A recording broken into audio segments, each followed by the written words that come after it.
नमस्कार बंधुगण मु हिमानी आपण मानक आम चैनल उत्कल भाइराल को स्वागत जनाऊँगी। आज आम ये भिडियो जानिबा स्वप्न रे साप देखिबार अर्थ कौन एवं यह आम जीवन पर की प्रभाव पकाई थाए। ता पूर्व आपण मैंने जदि आम चैनल को सब्सक्राइब करना तेबे आम चैनल को सब्सक्राइब करंतु एवं बेल आइकन को चिपंतु नुआ नुआ भिडियो नोटिफिकेशन सर्वप्रथमे जानिबा पाई। स्वप्न रे साप देखिबार अलग अलग लोकों पाई अलग अलग अर्थ रही। साप को स्वप्न देखि आम भयभीत हो जाऊ किंतु यार अर्थ आम जापर न था। किंतु आज मु आपन को स्वप्न रे साप देखिबार अर्थ कौन ताहा कहबी।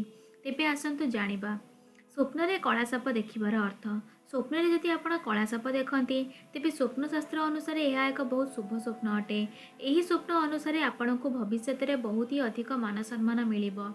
एतिकी नुहे आपण को भविष्य में धनर लाभ हो पारे जहाद्वारा आपणकर आर्थिक स्थिति मजबूत हेबो। जदि आप जॉब करुँच तेबे जॉब रे प्रमोशन हो पारे बा सालारी बढ़ी पारे। जदि आप बिजनेस करुँच तेबे भविष्य में विदेश लाभ मिल पारे। स्वप्न रे साप चोट मारिबार अर्थ। स्वप्न रे जदि आपण को साप चोट मारुछि तेबे स्वप्न शास्त्र अनुसार यह एक अशुभ स्वप्न अटे। यही स्वप्न अनुसार भविष्य में आपण को किसी गभीर रोग हो पारे। शारीरिक रूप से आपण को यही समय बहुत कष्ट मिल पारे। यही समय आपणकर शत्रु आपण ऊपर भारी पड़े। एतिकी नुहे जदि आपणकर कोर्ट केस चलु थाए तेबे सेथिरे नकारात्मक प्रभाव मिली थाए। एथिपाई एही समय सावधानता अवलंबन करेंगे एवं कहा सह बिना कारण झगड़ा करेंगे नहीं। स्वप्न रे साप पिछा करवा। स्वप्न रे जदि आपण को साप गोड़ौछि तेबे स्वप्न शास्त्र अनुसार यह एक अशुभ स्वप्न अटे। यही स्वप्न अनुसार आपण कहा डरुछंती बा आपण कौन से व्यक्ति को सामना करि पारु नांती डर रे। यही स्वप्न अनुसार आपण एक एमिति सतर्क दूरउछंती जहाँ को आपण स्वीकार करि पारु नांती एवं यह द्वारा आपण चिंतारे रहउछंती एवं कहा को यह कहि पारु नांती। लोभर प्रतीक रूप में साप। जदि आप प्राय साप स्वप्न देखुंट तेबे यह कौन प्रकार लोभर संकेत हो पारे जहाँ आपण वास्तविक जीवन में भाविकी चलुंट। स्वप्न रे साप को मारिबार अर्थ। जदि आपण स्वप्न रे साप को मारिबा को चेष्टा करुछंती बा मरिथिबा साप स्वप्न देखुछंती तेबे एहार अर्थ हेउची आपण राहुर फल पूरा भोग करि सारछंती एवं आपणक जीवन रे कष्टर समाप्ति हेबो। एबे राहु आपणको आ हैरान करिवो नाही। स्वप्न रे सापर दांत देखा।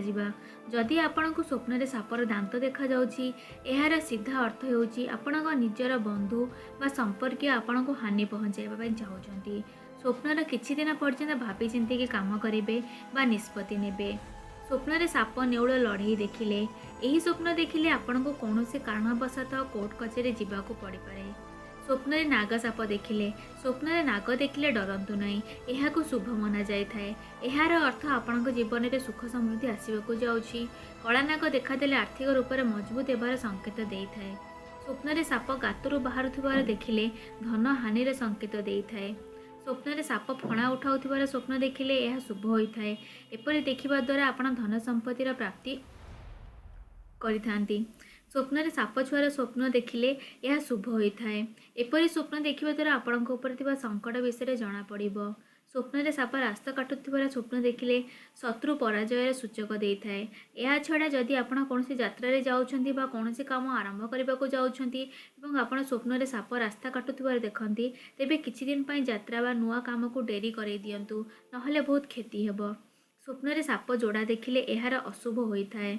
कौन से संकट आसबार संभावना थाए। यह छड़ा यह पूर्वजों रूप भी होता है। जदि आप पूर्वज को पूजा करूना तेबे पूजा आरंभ कर दियंतु। प्रतिदिन तांका नाम रे दीप जलांतु। स्वप्न रे साप को घर कौन से कोण रे बसी देखिले शुभ मना जाए थाए। यह से कोण रे पवित्रता को दर्शाई थाए। जदि आप एपरी स्वप्न देखती तेबे से कोण रे इष्ट देवता स्थापना कर दियंतु। स्वप्न रे एपरी देखिबा दुर्लभ अटे। स्वप्न रे जदि आपण साप को धरी देखती यह बहुत शुभ अटे। यह धन प्राप्ति दुखनाशक शत्रु उपर विजय दुखर अंत होबार सूचक होता है। एपरी स्वप्न देखिबा परे सब किछि ठीक हो जाए थाए। जदि कौनसी व्यक्ति मरिथिबा साप स्वप्न देखि थाए ताहा अशुभ अटे। एपरि देखिबा परे शिवलिंग रे जल चढ़ेबे एवं पूजा करेंगे जहाद्वारा अशुभ फल आउ लागिबो नाही। एहीपरि स्वप्न रे साप देखिबार विभिन्न अर्थ रही।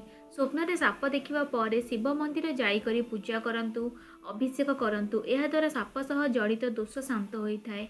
यह छड़ा साप विषय भाविबा बा साप सह जड़ित किछि जिनिस देखिया बंद करंतु। ଏହି ଭିଡ଼ିଓରେ ଏତିକି। ଭିଡ଼ିଓଟି ଆପଣମାନଙ୍କୁ କେମିତି ଲାଗିଲା ଆମକୁ କମେଣ୍ଟ କରି ନିଶ୍ଚୟ ଜଣାଇବେ ଏବଂ ଭିଡ଼ିଓଟିକୁ ଲାଇକ୍ ସେୟାର କରିବାକୁ ଭୁଲିବେ ନାହିଁ। ଧନ୍ୟବାଦ।